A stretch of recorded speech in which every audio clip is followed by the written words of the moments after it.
This week on Music Worth Buying, we're going to be discussing Part of the Light by Ray Lamontagne. And Tomorrow's Daughter from Matthew Sweet.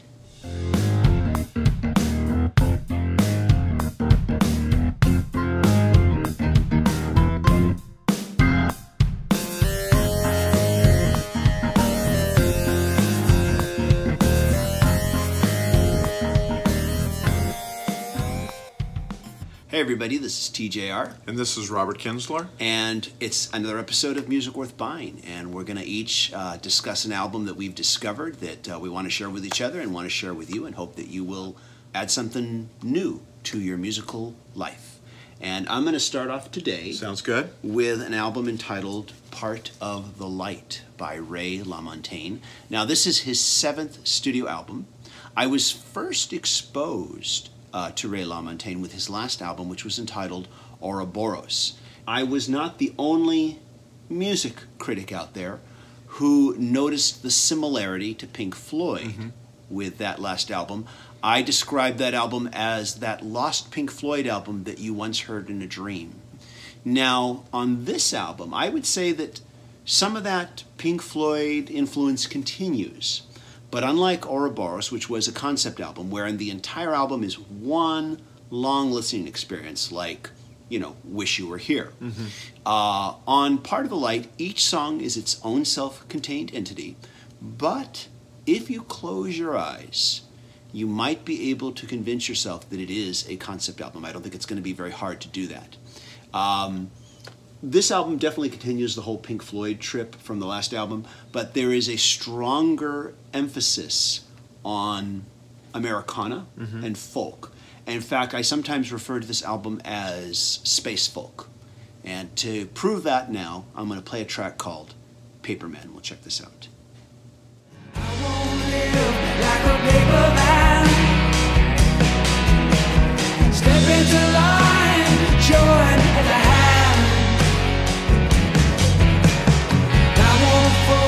Like a paper man, do as I'm told by your paper white plan.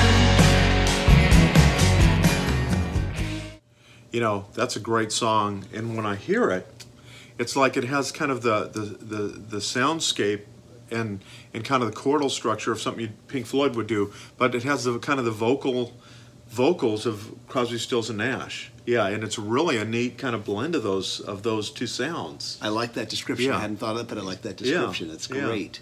What I like about this song is it changes soundscapes within less than a minute. It goes to the first chorus. Well, let me back up. We start with this very gentle acoustic, and then the chorus has a certain level of aggression where it suddenly becomes big, but it still has the pop pleasantness. And then we get to this refrain in the song where it has this sense of tension and a little bit of mystery. And it manages to shift through all this very effortlessly. And I think that really great musicians, really great songwriters make this look like it's tremendously easy.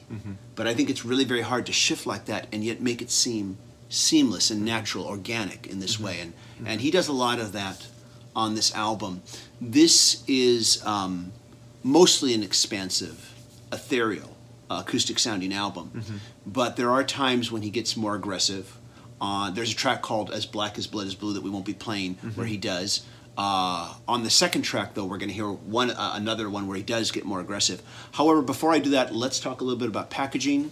This is packaged in the mini vinyl gatefold, and so here we have front and back. The center might be hard for you to see. It's very subtle with the colors there. But very nice, but subtle. Yeah, everything's themed to the idea of you know, part of the light. And here is the booklet that's enclosed, and the lyrics all very easy to read. But and the artwork once again, just the very abstract plays on light as you go through it.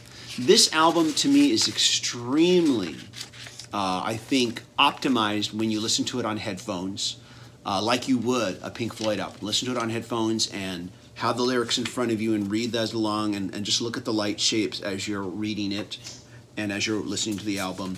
I think that's really the optimal way to do it. We don't often talk about the joys of listening through headphones, and I think we should once in a while more often. Here's the actual disc here on the CD. There we go. But yeah, nicely packaged as a mini vinyl gatefold. And we're going to check out another track. This is entitled No Answer Arrives. Here we go. Where is the light? Where is the light used to shine?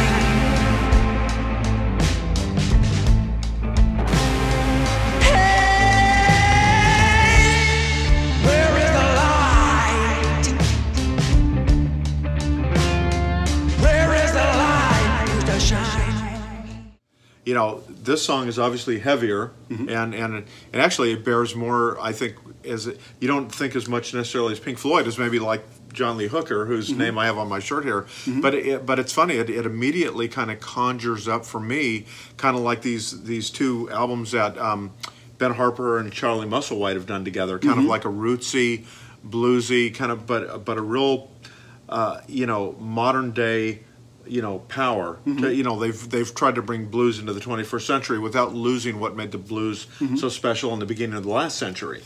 But yeah, I really like that track a lot. This is definitely a darker, more aggressive song. It's not typical of the entire album. I would say Paperman is more typical of this, what this album is like, but that there are some departures, and that's one of them, where he becomes more aggressive. It would be interesting if he ever makes an album that is more like that, with just a few lighter, quieter numbers, but has this more aggressive feel. That might be an interesting thing for him to try someday. Yeah. But that's my pick for this week, and I hope you'll check it out. And what have you got for us? Well, I brought in the latest album from Matthew Sweet. It's called Tomorrow's Daughter, and these are actually, I guess I was talking to a friend that's a really hardcore Matthew Sweet fan, and he told me that these are kind of like leftover tracks from his previous album. But I'll tell you this, they sure don't sound like it. They sound like he went in and all fired up and ready to go and record it. These are just, it's a great collection of power pop songs. And, you know, Matthew Sweet, since I'd say since the early 90s, he has been recognized as one of the leaders of kind of like the modern day power pop movement. And he never goes into these albums when we get them, you know, they never sound like he's just retreading old ground. He always seems to put something new into it. And that's the case here, where I think that there's some things that have gone on in his personal life. My understanding is he lost his mother, and they were close. And he also was originally from Nebraska. He had been in Los Angeles many, many years. He had worked like with Susanna Haas on those trio of albums where they revisited kind of some of their influences. But my understanding is he's now returned to Nebraska. So I think some of that stuff subliminally goes into some of the songs as well. There's some dark undertones here, and like kind of like, you know, as you go through life, you're dealing with, you know, different challenges when you're in your 50s as opposed to when you're in your 20s and stuff, you know. But that doesn't mean that he's abandoned some of the tuneful, melodic, and great song writing, you know, kind of sensibilities that have always been a part of his work, you know. So why don't we listen? I'll quit jabbing for a minute, and we'll listen to a little bit of Lady Frankenstein. Okay. Great song. Lady Frankenstein sounds like a good movie. Check it out. We drank all the wine, don't despair, 'cause with her heart, you are beautiful despite her face. So don't despair, I can love you, I can love you, I can love you with his heart. I will hold you. You know, I don't know a lot about Matthew Sweet except for what you've told me. Yeah. Without you, I don't think I'd have heard that much. I really enjoyed that track. That was a fun little track. Yeah, it's great, isn't it? Yeah. And I'm sorry, little, maybe that sounds condescending. Yeah. When I say little, I don't mean like, oh, nice little track. Yeah. I mean, it's very unpretentious. Yeah.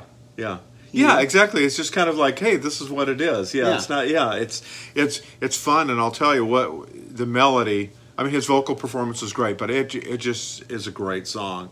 You know, it's very tuneful. You know, you're just swept in it right away. It couldn't be more melodic. You know, it feels very 80s to me. It does, and in a good way. Great. Okay. I know I don't talk well about the 80s sometimes if you've watched past episodes, but this I really enjoy. Yeah, great.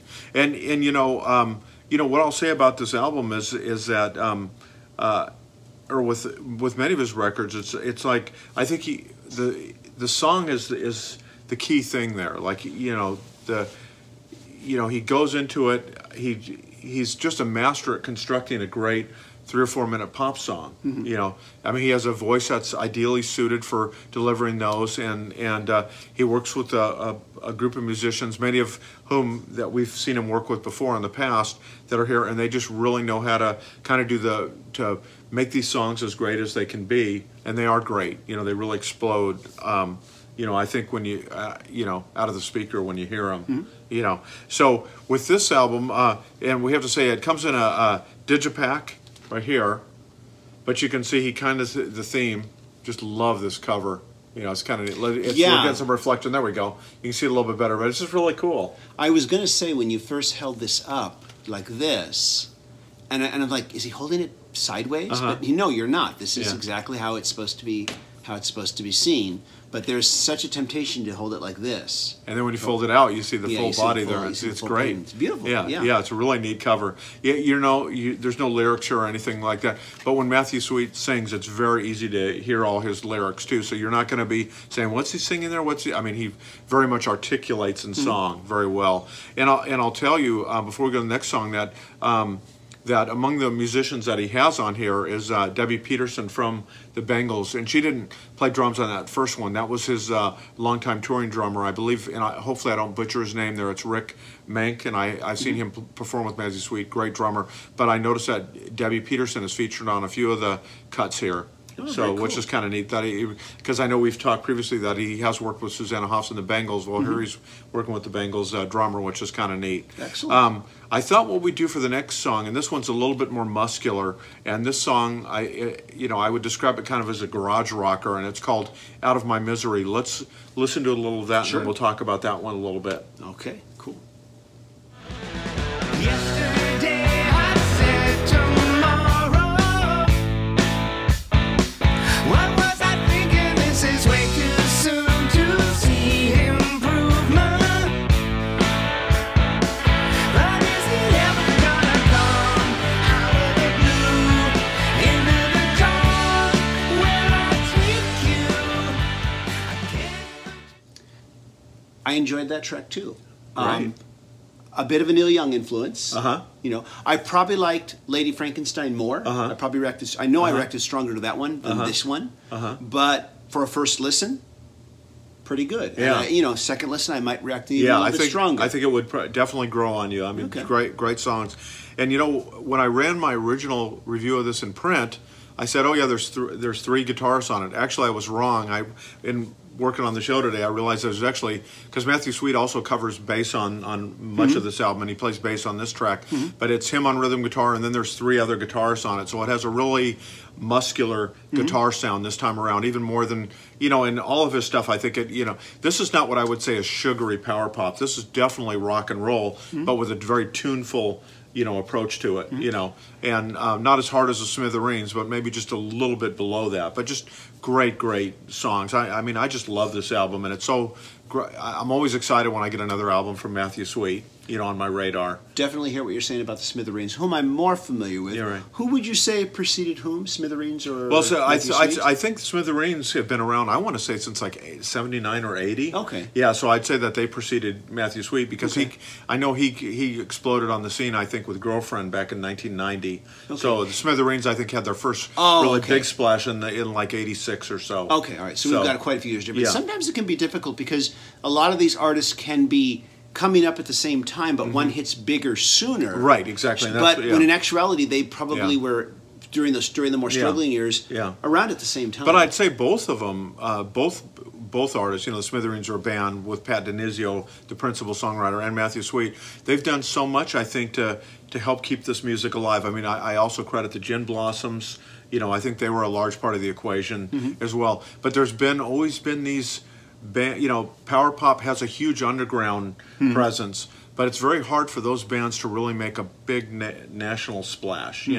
Even super talented guys like Jason Faulkner and Roger Joseph Manning Jr., who are both with Beck's touring band and have been for many years.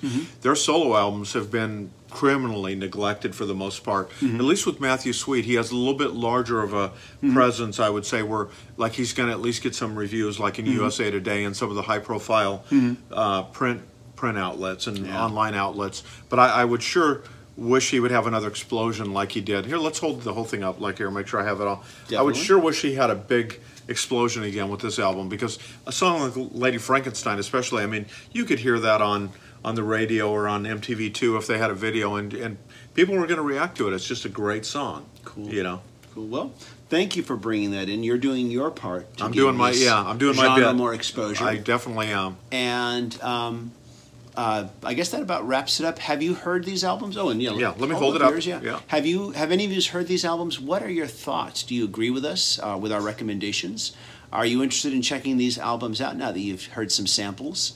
And let us know. And let us know what you've discovered lately that you think the world should know about. And I'm TJR. And I'm Robert Kinsler. We'll see you next time, everybody. Take care.